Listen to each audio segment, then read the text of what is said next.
Jeremy is not in a good place. What I mean with that is that he's definitely not going to play today, tomorrow, or next week. Hamstring injury, so that's going to take a while. Alex, not too bad. Question mark for the weekend, and so let's see where he is then. And that's the same to be said about Ryan. He didn't travel with us. So today we are in again. Yeah, yesterday we were in as well, but we had a day to travel. Let's see where he is today. And Alisson is not in the squad tomorrow. Do you know how long? That's also going to take a little bit longer. Yeah. Obviously, Alexander and Jeremy had big minuses to come out the other night, but perhaps one of the big positives was Florian Wirtz with a couple of assists. Anyway, how big a moment do you feel that could be just in him getting settled here at Liverpool and beginning to see the best levels from him? Yeah, I find this always a bit funny because his second assist, we call that an assist. And the 1-1 we scored against United, that's not a goal involvement for him, where I felt that was more difficult to do, what he did against United, than what he did for the 5-1. But the assist to the 4-1 was good. But I think his general game was something I think the Liverpool fans liked. And we've seen more of that already. But as always, if you lose a game of football and you do the same things then when you win it, then the focus is on the negative things. And if you win a game of football with 5-1 because you scored 2 set pieces, then all of a sudden everybody is talking about the few good attacks we had during the game. And I said many times against United and against Frankfurt, from open play we generated the same amount of chances. But the difference was that we didn't concede a set piece, but we scored 2 set pieces. When you're trying to gel the side, though, when you've had the signings that you've had come in, how difficult is it to then settle on what you would say is your best starting lineup? And I suppose where does Mo figure in respect to that, given the way his season's gone so far? It's not only about the new signings and that changes things. I think it's about having a lot of very good players. So what is your best lineup? I think a lot of things go into that. The team you face, the tactics the other team plays with, the form of the player, the connections between the players. I think if you look at all the big clubs in the world, they all have more than 11 players that can play a game. And for me, it has always been something I expected after the many changes we've had during the summer, that it could go also even after we won 7 games in a row. I always felt like, yeah, as a team you need to grow, and if you need to grow and if you have to adapt to each other, you can also have moments in the season where things are a bit more difficult, especially if the fixture list is as it was, because when we've lost 4, I said to myself 3 of them were away, and then I was looking at the schedule and I thought, another 2 away games coming with Frankfurt and Brentford on the fixture list. So these things also take into account that you can have a little bit of more difficult. But it's always normal if you have a lot of changes that things go well, but we have to find a way of growing together, and then when things click, we need to be the best team we can be. Is it a difficult moment for Mo? I think it's been a difficult moment for all of us. No one is used to losing. For all the players that played here for so many years, and even for the new players as well, because we started this season with 7 wins. So you start to lose once, that's a difficult moment for everyone, but let alone if you lose twice, 3 or 4 times. You mentioned about negativity possibly externally, so how do you block it internally? How do you keep that focus on only the positive things rather than the potentially overwhelming negative? Yeah. I don't think I would use the words negativity, but what I mean with that is that there's more focus on, let's say, the second half against Frankfurt. I think everybody said, what a control, they just keep ball possession. When we were trying to do the same thing in the first half against United, because, yeah, you cannot go, if there are 11 players behind the ball in one pass, yeah, ideally you can, but it's not so simple. And when then Ibu waits a bit longer, waiting for the right option to find, then it's they need to hurry up more. They need to hurry up more. And then he finds Alexander Isak in between line, and he finds Dom. So that is the difference. What scoreline does to the opinion of people, and what I need to do is showing them every single time what do we do well and what do we do wrong. If we win or lose. So my meetings are similar. Maybe on a small percentage you include certain things if you lose a few more or if you win a few more. But I told them every single time from open play, we are the team that generates the most chances from all the teams we've played. But we've also conceded more than I like. But that also comes from the fact that we every time have to chase the game. Because when we were 3-1 up against Frankfurt, we didn't concede a chance anymore. So these are things I try to tell them, as well as I try to tell them that the main difference between this season and last season is the playing styles we face. So I've looked in when we were a few days off, I've looked at the fact how many long balls we already had to defend. 178 in 7 games. And then United came and we had to defend 59 long balls. That's different than the first half of last season. Not as the second part of last season, but as the first half. The way to unlock it is a moment of magic, which we had in the first half of the season a lot with Mo, or a set piece, which we had at Frankfurt as well, because that again was a low block, but 2 set pieces unlocked the game for us. So this is what I try to explain to them, and when I tried to explain this in the media, what I tried to do after the game, it was actually more of a compliment for the other manager that he found the right answer to our playing style.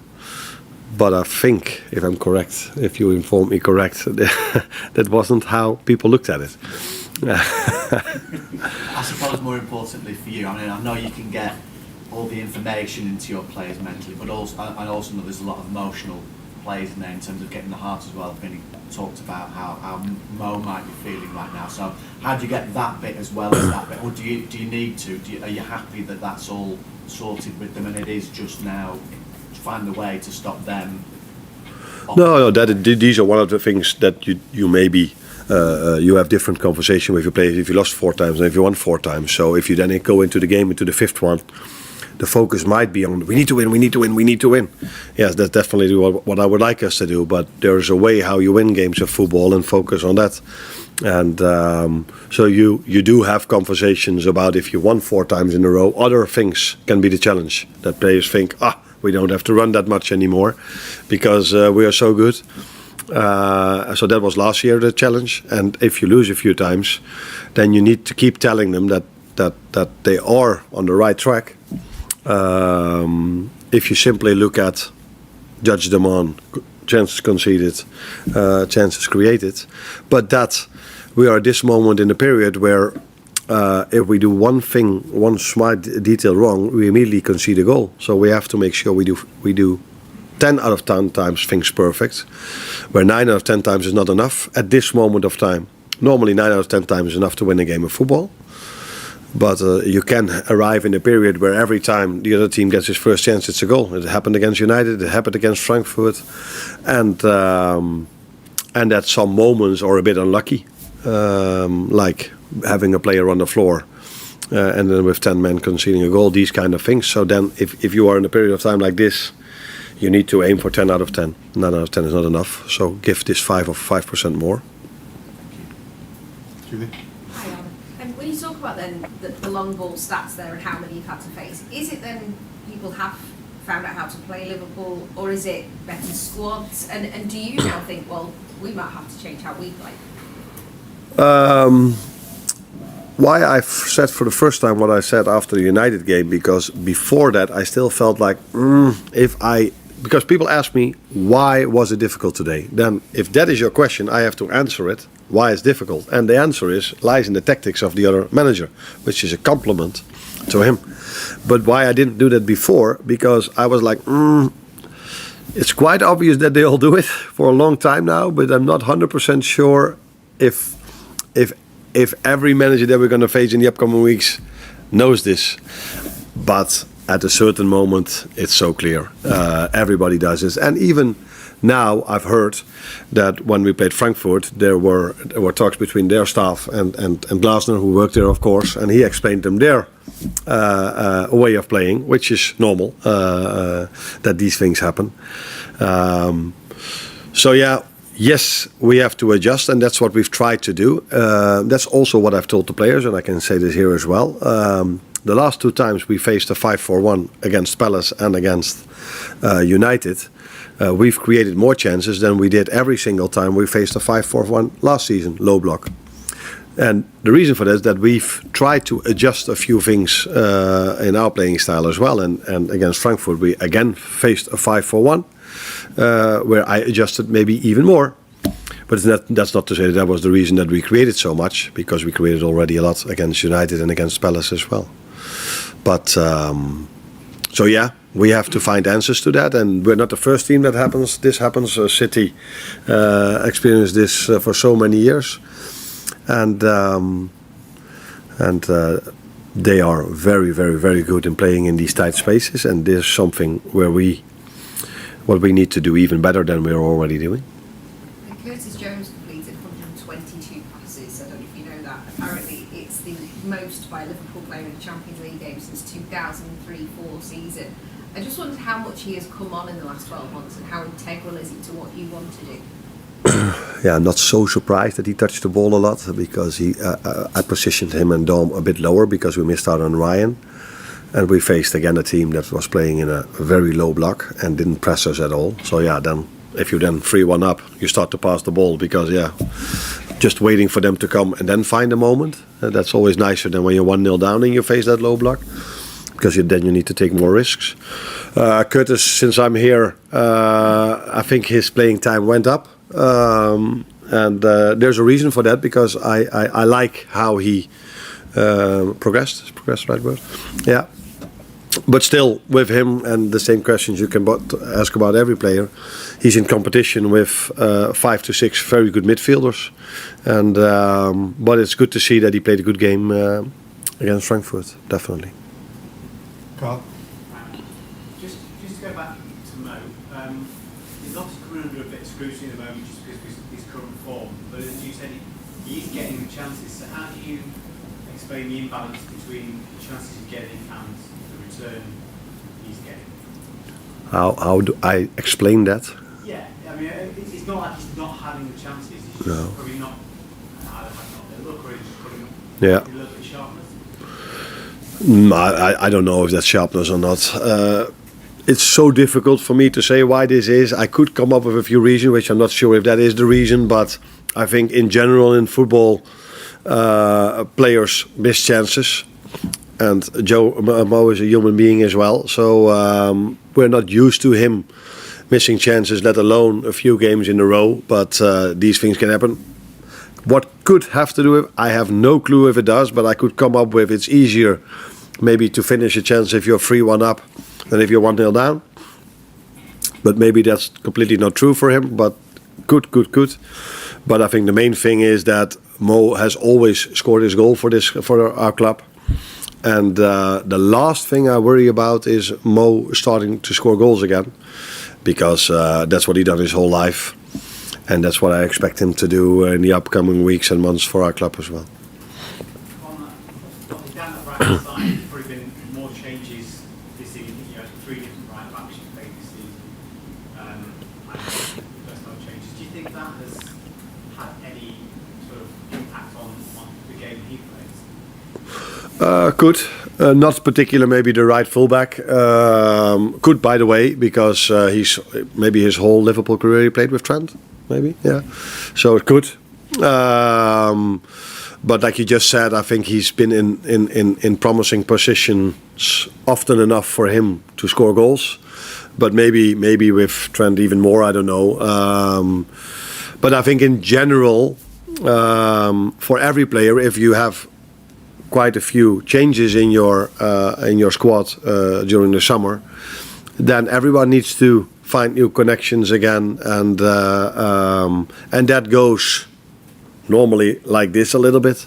And Mo is not an exception to this, because he's also a human being like all the others.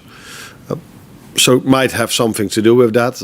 But yeah, like you've seen now again, that in an ideal world you play every single time with the same team. That's not realistic for a team that plays every 3 days.